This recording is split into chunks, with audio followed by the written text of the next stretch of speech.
The life of Dracule Mihawk from One Piece. Dracule Mihawk is a world famous pirate who holds the title of the strongest swordsman in the world. He was one of the Seven Warlords of the sea, the first revealed and formally introduced until the group's dissolution. His place of residence is Kuraigana Island, on which he served during the 2-year timeskip as Zoro's master in his swordsmanship training. Mihawk can be considered a supporting antagonist of the Baratie Arc, and one of the major antagonists in the Marineford Arc, where he took part in the Battle of Marineford on the side of the Marines, along with most of the other warlords of the sea. Welcome to Straight Anime Facts, the channel where we cover the lives of all your favourite fictional characters. So if you want to see more videos, don't forget to like, comment, subscribe and ring the bell to get notified about our latest videos.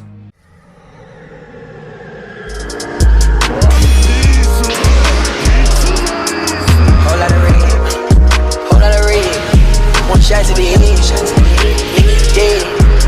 I don't give a fuck about no, kill a nigga off red. Just bought a new cake, that's a brand new leg. Got a brand new beach, that's a brand new fridge. Got a brand new bag, hold up, that's some brand new ends, hold up. Got a brand new coupe, that's a brand new Benz, hold up. Got a brand new watch, skeleton.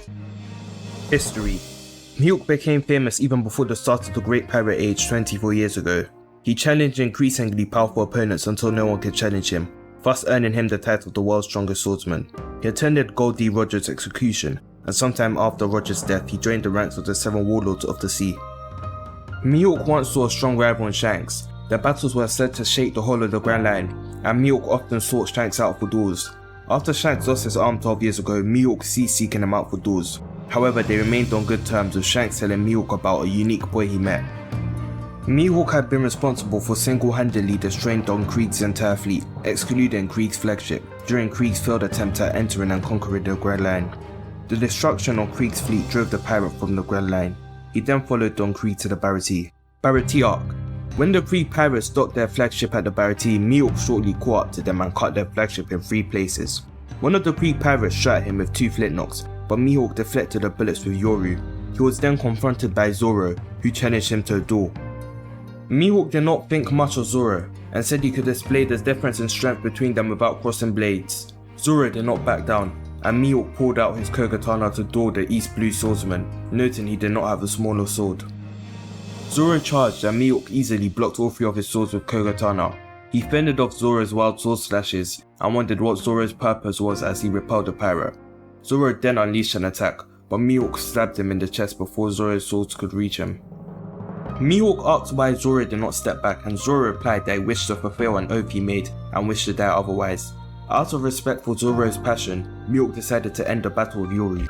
Zoro charged towards Mihawk and performed his strongest attack, and Mihawk responded by shattering 2 of his swords and cutting him in the chest. Zoro turned around to face Mihawk's next blow, impressing Mihawk by stating that a wound on the back is a swordsman's shame, and Mihawk finished the duel by cutting him diagonally across the chest, holding back just enough to allow Zoro to live. Zoro's captain Monkey D. Luffy pulled himself towards the Krieg pirate ship to attack Mihawk in anger, but Mihawk dodged his punch. He then said that he allowed Zoro to live, and called out to his defeated opponent to drive on and meet him at the top so that he might surpass him one day. Mihawk listened to Luffy share his dream to become the Pirate King, and smiled as a barely conscious Zoro promised to Luffy to never lose again. He told the two he would look forward to meeting them again, but was then confronted by a vengeful Don Krieg. Mihawk no longer had any interest in pursuing Krieg's crew anymore, and as Krieg attacked him, Mihawk unleashed a final blow on the ship, and departed before the chaos could settle. Town Arc. After Luffy received his first bounty, Mihawk came to Shanks' island to tell him about it. When he reached the island, he encountered some members of the Red Hair Pirates and asked them about their superior's whereabouts. He found Shanks and showed him Luffy's first wanted poster. Shanks responded by throwing another party, while inviting Mihawk to join in, despite recovering from drinking too much alcohol shortly before. SPYAIR Arc. Mihawk answered a summons to attend a meeting on Mary Joe's to discuss replacing Crocodile's warlord position. Shortly after he arrived, Lafitte came into the room to nominate his captain Marshall D. Teach as Crocodile's replacement. Amazon Lily Arc. Mihawk answered the call to the Seven Warlords to aid in the oncoming war against the Whitebeard pirates, and dined with the other warlords of the sea, except for Jinbei and Boa Hancock on Mary Joe's. Marineford Arc. When the execution of Port Gas D. Ace began, Mihawk stood alongside Kuma, Doflamingo, Gecko Maria, and Boa Hancock ready for the battle ahead. When Aokiji froze the 2 tsunamis that Whitebeard caused, Mihawk was one of the first warlords to attack, wishing to measure his strength against Whitebeard. He unleashed what was referred to as the strongest slash in the world, but his attack was stopped by Jozu. When Luffy arrived at Marineford with impaled down prisoners, Mihawk was amused and remarked that the straw hat never failed to make things interesting. When Sengoku revealed the fact that Luffy's father is Dragon, Mihawk only commented that such a revelation is not really surprising.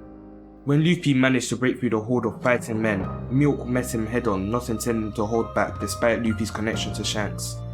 Luffy tried dodging Mihawk with extreme speed, but Mihawk spotted him and hit him from far off. After attacking Luffy again, Mihawk was confronted by two impaled down escapees who had fought him before. Not caring to remember them, Mihawk took them out in a single blow before turning his attention back to Luffy. He unleashed a massive slash that cut through the frozen tsunami a great distance away, but Luffy managed to duck the attack. Mihawk then attacked Luffy with whirlwind slashes, driving him further from Ace.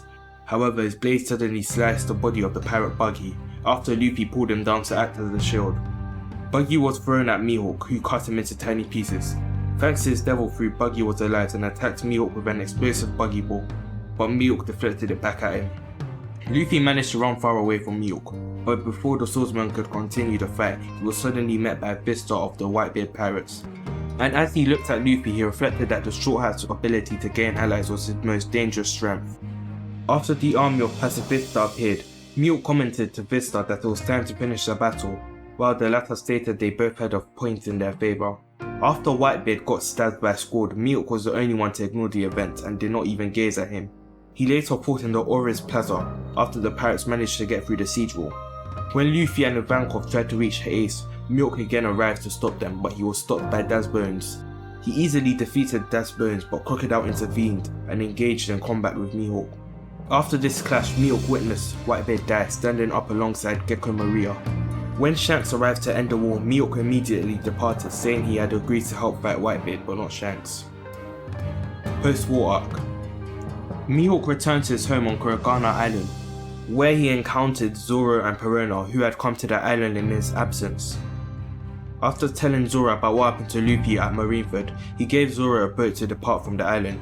Inside his castle, he was exasperated about Perona weeping over the newspaper's report of Maria's death, but told her he was unsure if the report was true. He went outside where he saw Zoro struggling against several human drills, with his boat being destroyed. Mihawk explained how the human drills were violent because of a war that raged on the island in the past, and offered to let Zoro come back to his castle, but Zoro refused. Later, Zoro came to the castle and begged Mihawk to teach him the way of the sword. Mihawk was initially disdainful, believing that Zoro had retreated after failing to beat the human drills and get off the island. However, Zoro revealed that he had beaten the human drills. Mihawk was amused that Zoro wanted to train under him in order to eventually take his head and laughed. He agreed to Zoro's request, though not before Perona helped heal the pirate's wounds. During the time skip. While training Zoro, Mihawk taught him how to imbue his sword with haki, forbidding him from having any alcohol until he mastered doing so, much to Zoro's annoyance. After 2 years, Zoro's training finished and the young swordsman left for the Baratie archipelago. From the depths of the world, the 500 trillion man arc.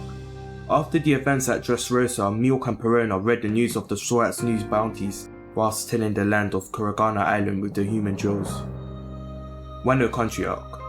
Mihawk was sitting in his castle as Perona learned from a newspaper that Maria was alive. As Perona was leaving, Mihawk mentioned an interesting topic that was brought up at the levee. After the world government voted to fold the Seven Warlords, Mihawk found himself under siege by a marine fleet, and he grew excited at becoming a wanted criminal again. Thanks for watching. If you enjoyed this video, be sure to like, comment and subscribe. Also, make sure you check out our other videos.